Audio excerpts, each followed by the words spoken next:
this is something every biologist, wildlife biologist in the state does this time of year, isn't it? Correct. Yeah, we've got every district within the state this time of the year. We're all doing our annual deer spotlight surveys. And of course, this is a procedure that we use, and the data that we gather is what we use and analyze to make the game laws, whether it's increase of doe days or expanding the bag limit, even the antler restrictions that are now represented in most of all East Texas. All that biological data, a good majority of it came from our annual Spotlight Deer Survey.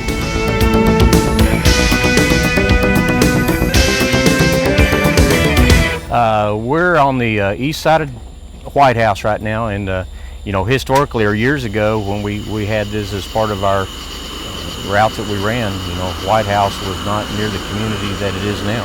The road is now a 4-lane road, and of course this route goes eastbound. We go up between the lakes, across the old channel to Old Omen, but there's lots of houses, but it is also very representative of the county, where there's lots of houses, lots of development, but there's also a deer population present within the urban parts of these areas that we're counting. So it's a good representation of the county. Whoop. Got 22 meters.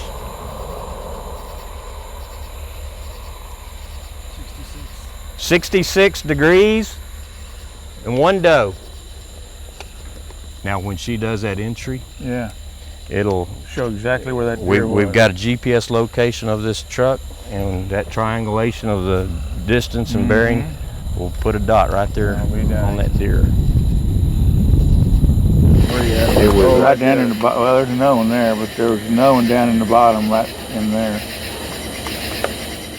What are you counting? Are you counting doe, fawn, mature, and immature buck, or what are you looking at? What we do when we have an encounter, or when we spot deer, we'll stop the vehicle.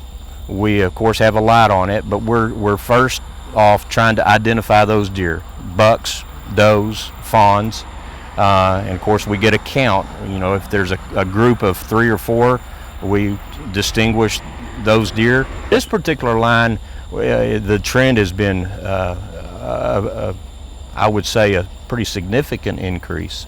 I can recall 15, 20 years doing this line, and we may see 10, 15 deer.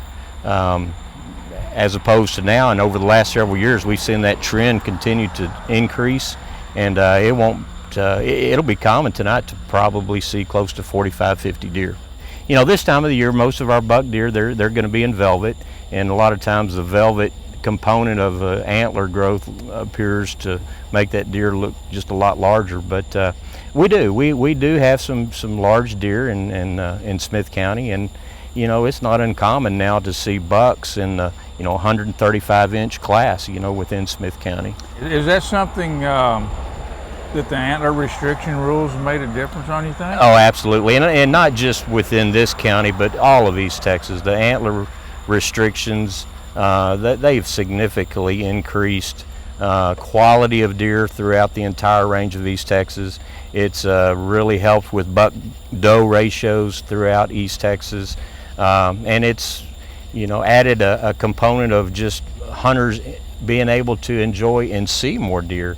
And years ago, hunters, they would see a little what was always claimed that their population had nothing but these little basket racks.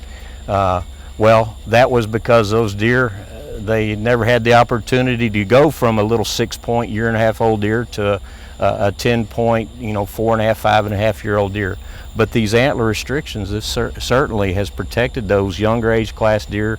They're moving on and forward into the older age class deer, and certainly a lot more visible throughout the state in East Texas. Well, you can see it right there. Oh yeah. Right now, walking down the hill right there.